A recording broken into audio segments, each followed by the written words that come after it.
Question number 4 है, ठीक है।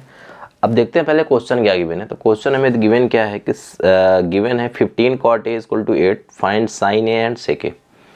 हमें क्वेश्चन क्या दिया हुआ है कि हमें 15 क्वेश्चन दिया हुआ है 15 cot a इक्वल टू 8, ये हमें गिवन है। और हमें फाइंड क्या करना है, देखिए हमें फाइंड करना है cos a and cos sine A. Find क्या करना है हमें, साइन ए एंड सेक ए, ये हमें गिवन है और ये दोनों चीज़ हमें फाइंड करनी है, ठीक है। तो सबसे पहले तो हम देख लेते हैं, ये देखिए 15 इधर मल्टीप्लाई में इधर आएगा, डिवाइड में हो जाएगा। तो अगर हम इसको लेके आते हैं तो cot a इक्वल टू 8/15 ये बन के आ गया, ठीक है। तो सबसे पहले तो हम देखते हैं, देखिए cot a का जो रेशियो होता है वो क्या होता है। तो cot a का जो रेशियो होता है, देखिए cot जो है वो 10 का जस्ट अपोजिट होता है, ठीक है। तो 10 का जो रेशियो होता है वो side opposite to angle A upon side adjacent to angle A. तो cot a इसका अपोजिट होता है तो इसका जो रेशियो भी अपोजिट हो जाएगा। तो इसका क्या बनेगा, साइड एडजेसेंट, ठीक है, side adjacent to angle A upon side opposite to angle A, ये इसका रेशियो बनेगा। अब ये होता क्या है, जैसे डायग्राम बना लेते हैं। ये डायग्राम हो गया, इसको हमने ए मान लिया, यहाँ पे बी है और ये सी, बी पे राइट एंगल, ठीक है। तो अब देखिए एंगल ए की वैल्यू, अब ये हमें गिवन क्या है 8/15, ठीक है। तो side adjacent to angle A, इसका मतलब ये है कि एडजेसेंट टू एंगल ए मतलब ये वाली साइड, मतलब ए बी। फिर side opposite to angle A मतलब ये वाली साइड, मतलब बी सी। तो इसकी वैल्यू क्या हो जाएगी 8/15 जो कि गिवन है। तो इसकी वैल्यू क्या हो जाएगी 8/15, मतलब हमें ए बी और बी सी की वैल्यू फाइंड हो गई। अब हमें सबसे पहले क्या करना है, ए सी की वैल्यू फाइंड करना है। तो इसके लिए हम यूज़ करते हैं Pythagoras theorem, A C equal to A C का square equal to A B का स्क्वायर प्लस बी सी का स्क्वायर। तो यहाँ से ए सी का स्क्वायर इक्वल टू क्या हो जाएगा, देखिए 8 का स्क्वायर प्लस 15 का स्क्वायर। तो ए सी इक्वल टू क्या हो जाएगा 64 प्लस इसका होता है 120 225।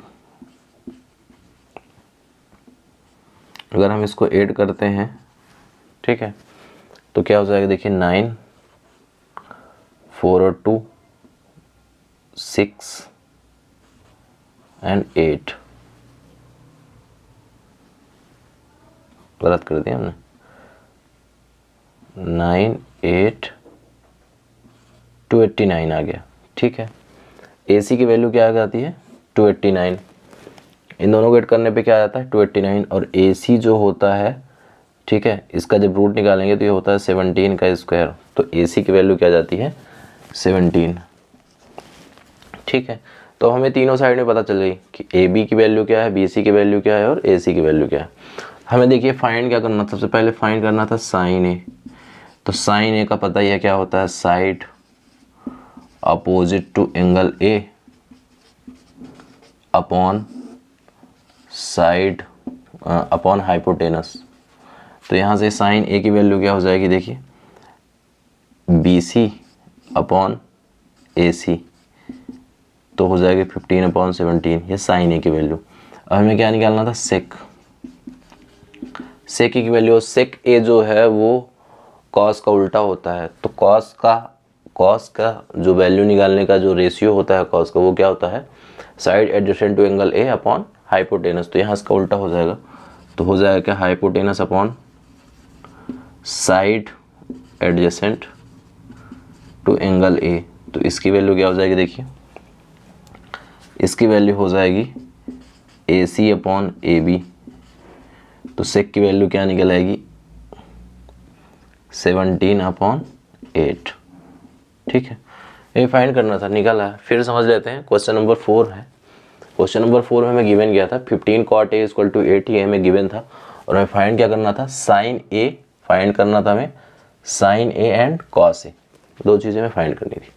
सबसे पहले तो हमने कॉट को कन्वर्ट किया, तो कॉट ए इक्वल टू क्या हो जाएगा 8/5। अब कॉट ए का रेशियो क्या होता है, कॉट ए जो है वो 10 का उल्टा होता है, और 10 का रेशियो क्या होता है, side opposite to angle A upon side adjacent to angle A. तो कॉट ए का जस्ट उसका उल्टा हो जाएगा, न्यूमरेटर वाली चीज़ डिनोमिनेटर, डिनोमिनेटर वाली चीज़ न्यूमरेटर में चल जाएगी। तो इसका क्या हो जाएगा, side adjacent to angle A upon side opposite to angle A, मतलब A B upon B C equal to 8/15। ये वैल्यू निकल आई। डायग्राम में हमने शो कर दी वैल्यू, 2 वैल्यू हमें पता चल गई, तीसरी वैल्यू हमें फाइंड करनी थी। ठीक है, तो तीसरी वैल्यू हमने पाइथागोरस थ्योरम से यूज़ करके निकाल ली। अब हमें साइड ए की, अब हमें फाइंड क्या करना था, साइन ए, ये हमें फाइंड करना था। ठीक है, क्या क्या फाइंड करना था, साइन ए और कॉस सेक ए।